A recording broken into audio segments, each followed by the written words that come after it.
Hello my loves and welcome back to my channel. Today I'm going to react to this photo was taken seconds before a disaster by MrBallen. If you want me to react to a specific channel, just comment down below and I will gladly do it. So let's get this.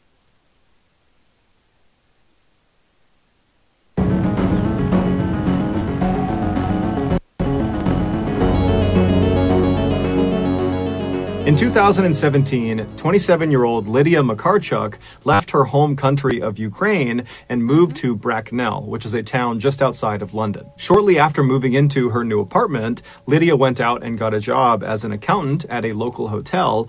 And then after that, Lydia pretty much swore off her social life and instead just focused exclusively on working hard and saving money. The one reprieve she got from work was going to church on Sundays. 2 years later, Lydia was at her church enjoying the coffee hour that always followed the Sunday sermon when another member of her church, who she didn't really speak to, this 41-year-old man named Norbert Varga, approached her and kind of awkwardly complimented her shoes.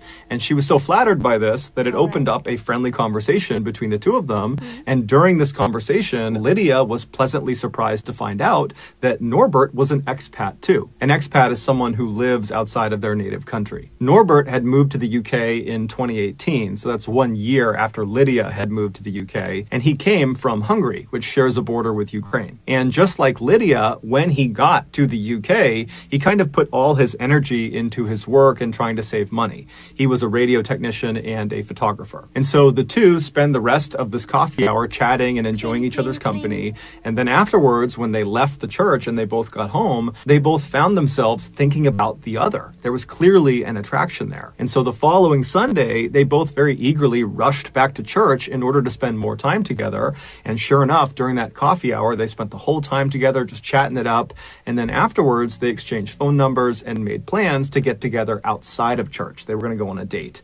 And so the rest, as they say, is history. 2 years after Norbert complimented Lydia's shoes, they got married in Bracknell. And while the wedding was great, unfortunately, none of Lydia's family members, who were all in Ukraine, none of them could attend the actual wedding. And so the newlywed couple decided the way they would handle that is their honeymoon would be spent in Ukraine. That way Lydia's family could celebrate their wedding as well. For a variety of reasons, this honeymoon trip to Ukraine kept getting pushed back, but finally in September of 2021, everything lined up, everyone was available, and so Norbert and Lydia rushed to the airport and they hopped on a flight. And during this flight to Ukraine, Lydia remembers being so excited specifically about her husband finally getting a chance to spend some time with her 29-year-old younger brother, Miroslav. Lydia was very close with her brother, and so it mattered to her greatly that he and her husband had a good relationship.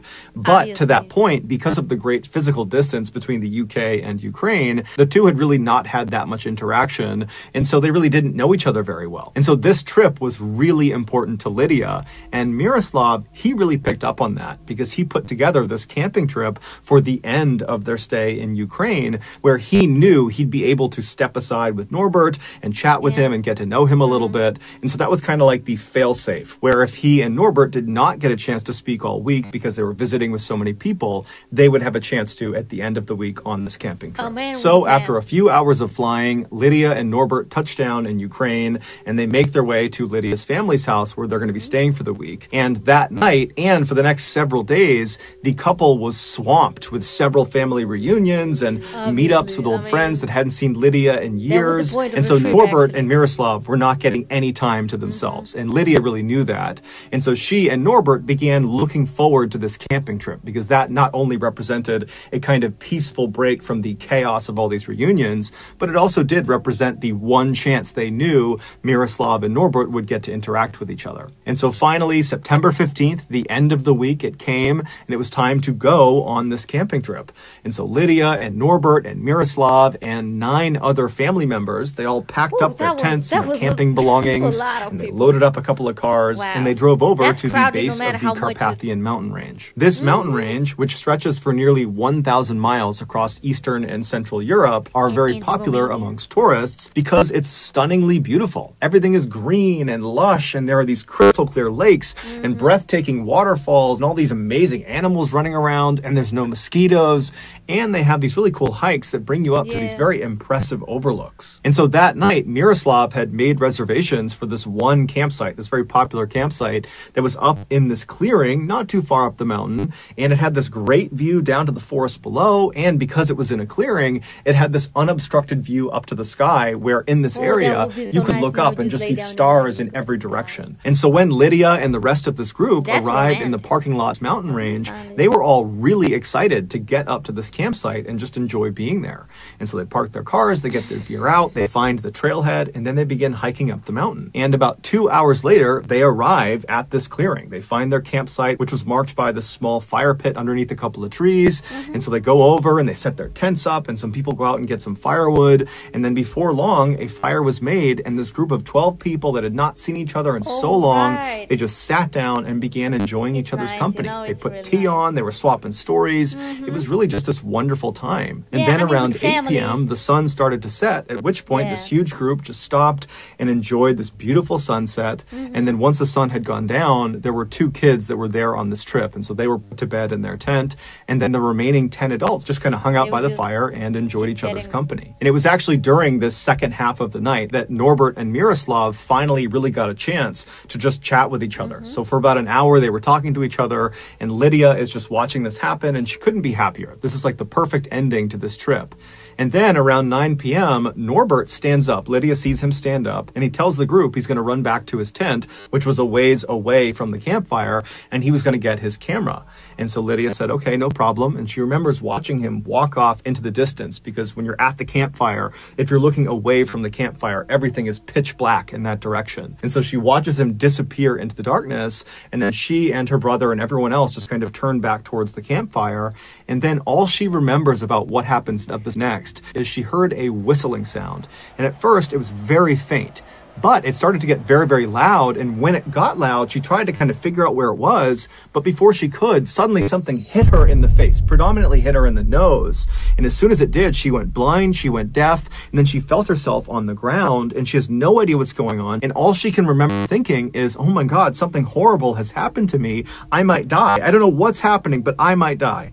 And so she started praying for herself to survive whatever was happening to her. And then her hearing started to come back just a little bit. Her vision was still totally blurred. She could only kind of tell where the fire was because it was bright. But her hearing, it started to come back. And that's when she heard moaning coming from somewhere near her. And so she's thinking, okay, whatever horrible thing has happened to me has happened to other people too. And so instead of just praying for herself, she began praying for everyone who was at this campsite. And so as her hearing is getting louder and louder, and she's hearing more and more moaning and crying happening all around her, she suddenly hears her husband screaming her name. Her vision is still gone, but she knows it's him, and he lands right behind her and he grabs her and he's just repeating her name over and over and over again. And then Lydia manages to kind of choke out to her husband, what happened? And there's a pause, and then Norbert says to her, it's bad. It's really bad. It would turn out their campsite was on a battlefield from World War I.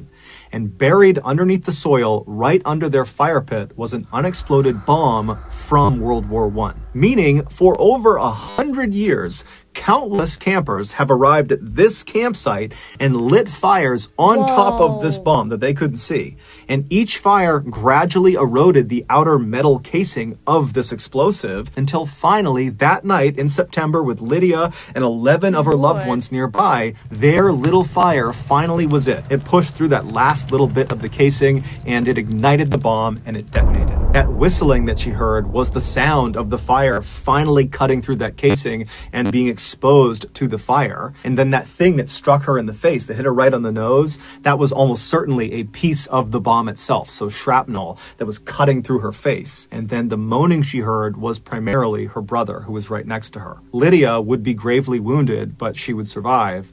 As for her brother and another man who was not named, they would not survive. Here is a picture that was taken of the group literally minutes before this bomb detonated. What happened to them, it's just wow. And the fact that, you know, she was really happy because, you know, she really wanted her brother and her husband to bond. And, you know, it ended up bad. But I just still hope, and I think that they did bond in the end, even though this was tragic, but just imagine how it must be, because it was under the ground. And when it's under the ground and it's at night, you know, it was 9 p.m., maybe 10 p.m.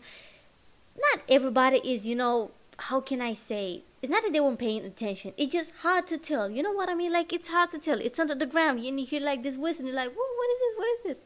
There was no way they could have known. Like, I didn't know that it was a bomb because it did sound like that, but I thought that somebody threw a bomb at them. I didn't know that it was under the ground. Jesus. If you've enjoyed my reaction, please give it a big thumbs up, comment down below, and subscribe so you can be a part of our family.